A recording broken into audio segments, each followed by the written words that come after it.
Heroin is cheaper than prescription pills and, if you know where to look, easier to obtain.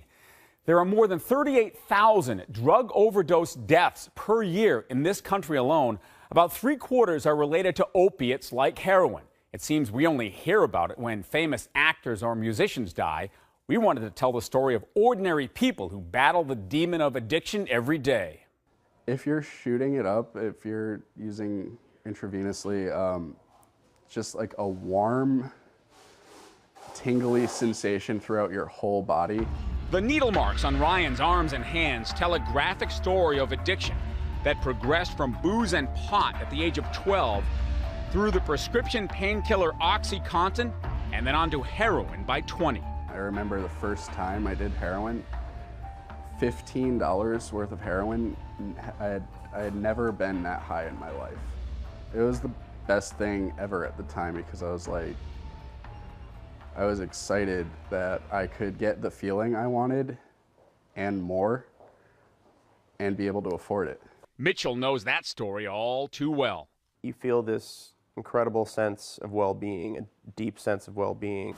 Now 37, he also moved from crack to meth to oxy to heroin. At his worst, he went through $50,000 in 5 months. So you're like, oh, everything's okay. I can manage this. I'll quit tomorrow. It'll be fine. And it's always tomorrow until you've built up too many, tomorrows, and then you're physically addicted. Or dead. Or dead, yeah. And you're basically screwed at that point. The high-profile deaths of Philip Seymour Hoffman and before that Glee's Corey Monteith brought renewed attention to an ongoing crisis in this country. Heroin use is up dramatically. One federal study shows a 79% increase from 2007 to 2012. Another, tracking heroin overdose deaths, shows them up 45% from 2006 to 2010.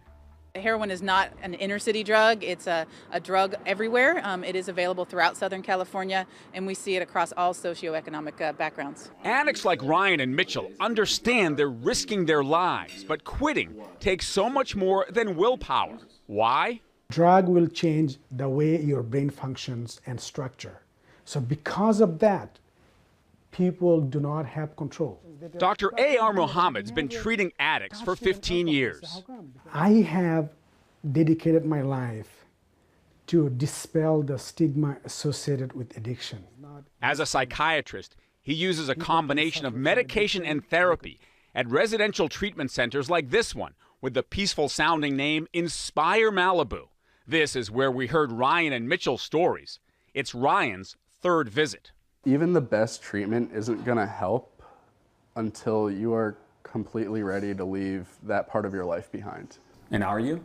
I am. I've lived this life where you're a slave to your drugs for a short period of time compared to a lot of people, but it's been more than long enough. I've suffered so much. Of course, residential treatment is expensive, about $25,000 a month and up. Some insurance does cover it. Still, whether you're in a fancy treatment facility or a county clinic, successfully staying clean is difficult. About 80% of heroin addicts relapse within 1 year.